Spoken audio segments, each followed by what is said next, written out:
नहीं, निवेदन करूंगा कि कुछ लोग हमारे इस कॉलोनी के ऐसा सोचते हैं कि प्रोग्राम सिर्फ रोहित बोध जी का है। अगर वो नेता नहीं है, अभी कुछ लोग कह के गए जी रोहित जी तो नेता बन रहे हैं। नेता नहीं है, प्रचारक है। और बौद्ध धर्म का या किसी भी धर्म का जो उस धर्म में है उसका प्रचार करना उसका हक है।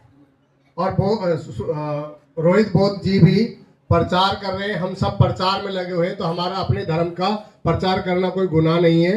और जो लोग अपनी पत्नियों को यहाँ नहीं लेके आए हैं उनसे निवेदन है कि अगली साल भी प्रोग्राम होगा या कोई भी प्रोग्राम हो तो अपनी पत्नी, अपनी माता, अपनी बहन, अपने जो भी बच्चे हैं उनको यहाँ पॉसिबल है तो लेके आना चाहिए। जो ये ज्ञान नहीं आ रहा है या इसका नहीं जा रहा हमारे घर तक, कारण है जो महिलाएं नहीं आ रही हैं निकल के। और महिलाएं नहीं आ रही हैं तो वो पूरी तरीके से बदलाव नहीं हो पा रहा है।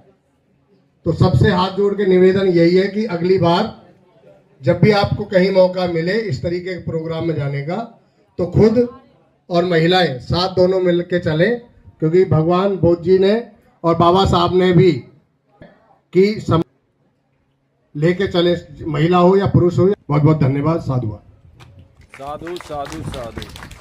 कुछ लोगों को ये लग रहा होगा कि जब हम भगवान शब्द का इस्तेमाल कर, ये हमारे लिए, इन्होंने कहा था भगवान नाम की कोई चीज़ नहीं है, लेकिन ये इंसान थे, इंसान होकर इन्होंने इतना जो महान काम किया कि इनकी जो शिक्षाएं हैं वो पूरे वर्ल्ड के अंदर जो लोग जिन देशों ने इनकी शिक्षा को मान लिया वो आगे तरक्की कर रहे हैं।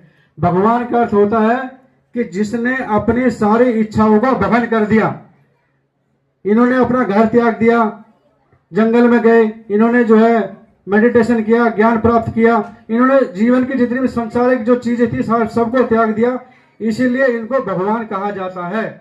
भगवान का मतलब ये नहीं है कि जो लोग समझते हैं, सबसे पहले इन्हीं को भगवान कहा जाता था, उसके बाद तो अलग अलग नाम सभी को जो भगवान कहने लग गए। भगवान का जो बताया सिर्फ ये है कि जिन्होंने अपनी सारी इच्छाओं का भगन कर दिया, भगवान उसको कहा जाता है। अब मैं चाहूंगा कि डॉक्टर साहब, डॉक्टर सुरेंद्र जी आके अपने थोड़े से विचार रखें।